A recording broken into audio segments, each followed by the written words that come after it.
Welcome to నిత్య talks. ఈరోజు మనం చెప్పుకోబోయే కథ గతం వర్తమానం. ఇలా రఘు చరిత్రలోకి ప్రయాణం చేయడం ద్వారా పుస్తకంలోని దెబ్బతిన్న భాగాల వెనుక ఉన్న సత్యాన్ని కనుగొనే దిశగా ముందుకు సాగాడు. అతని పరిశోధన అతనికి ఒక కొత్త మార్గం చూపింది.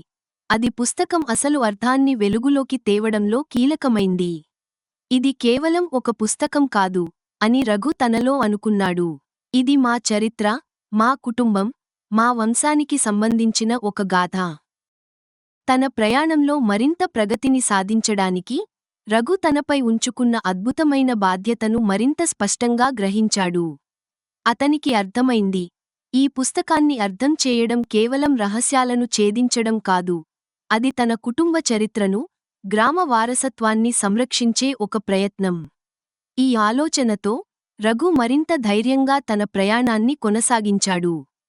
రఘు మరియు రమణ పుస్తకంలోని సంకేతాలను డీకోడ్ చేస్తూ తమ ప్రయాణంలో ముందుకు సాగుతున్న సమయంలో ఒక కీలకమైన సమస్యను గుర్తించారు. పుస్తకంలోని కొన్ని సంకేతాలు ఇతర పుస్తకాలలో లేదా గ్రంథాలలో ఉన్న కొన్ని ప్రాచీన సూచనల ఆధారంగా మాత్రమే అర్థం చేసుకోవచ్చని తెలుస్తోంది. పుస్తకంలోని దెబ్బతిన్న పుటలు, పూర్తిగా కనిపించని అక్షరాలు, ఇంకా వివరణ అవసరమైన సంకేతాలు వారిని మరింత లోతైన అన్వేషణకు నెడుతున్నాయి. ఇది ఒక పాతకాలపు గ్రంథంతో సంబంధం కలిగి ఉందనిపిస్తోంది అని రమణ తేల్చి చెప్పాడు.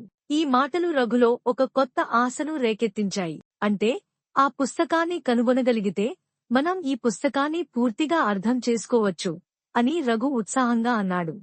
ఈ కొత్త ఆలోచనతో రఘు మరియు రమణ తమ పరిచయాల్లోని పాత గ్రంథాలయాలు, చారిత్రక సేకరణలు మరియు గ్రామ పెద్దల వద్ద ఉన్న దస్తావేజుల కోసం వెతుకులాట ప్రారంభించారు.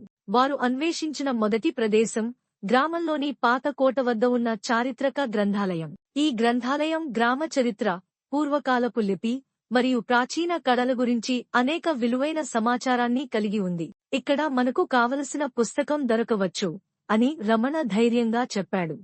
గ్రంథాలయంలోకి ప్రవేశించిన వెంటనే వారు అక్కడ ఉన్న పుస్తకాలను పరిశీలించడం ప్రారంభించారు.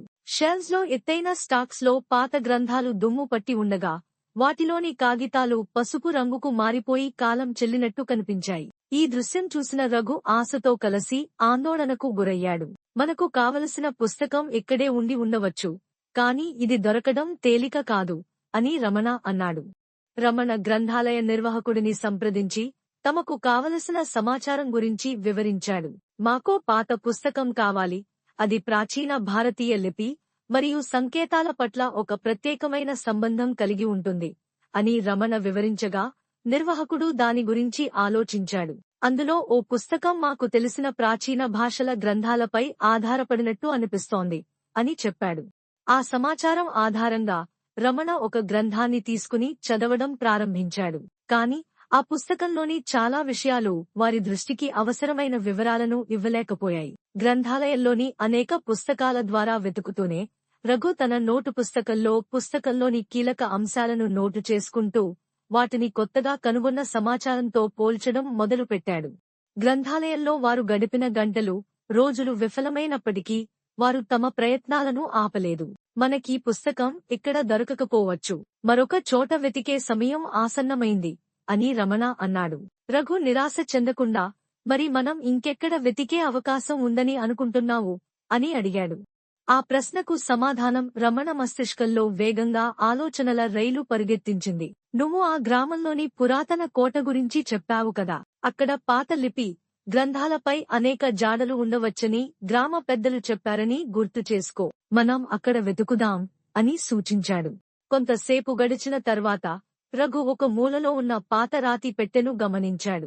అది ఆ పట్టణంలో విలువైన పుస్తకాలను దాచిపెట్టిన ప్రదేశంగా అనిపించింది.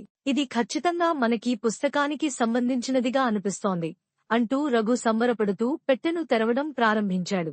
పెట్టె లోపల కొన్ని పురాతన పుస్తకాలతో పాటు కొన్ని రాతలు కూడా కనిపించాయి. ఆ పుస్తకాలపై ఉన్న అక్షరాలు రఘు పుస్తకంలో కనిపించిన వాటితో పోలి ఉండటం వారిద్దరికీ ఆశ్చర్యాన్ని కలిగించింది.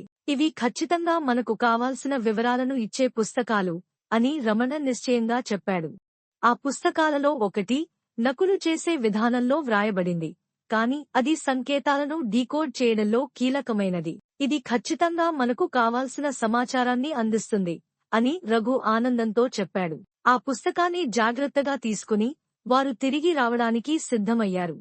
ఈ పుస్తకం దొరకడం వారి ప్రయాణంలో ఒక కీలక ఘట్టంగా నిలిచింది. ఇప్పుడు రఘు మరియు రమణ పాత పుస్తకం ఆధారంగా పుస్తకంలోని సంకేతాలను మరింత లోతుగా అర్థం చేసుకోవడానికి సిద్ధమయ్యారు. ఈ పుస్తకం వారు అన్వేషించిన రహస్యాలకు తాళాలు విప్పే గడియారంలా మారనుంది.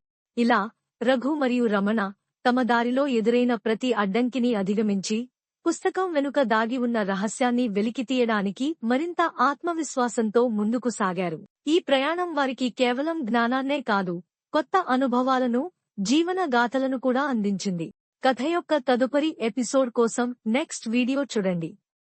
వీడియో నచ్చితే లైక్ చేయండి. ఇంకా ఇలాంటి వీడియోస్ కోసం మన ఛానల్ ని సబ్స్క్రైబ్ చేయండి.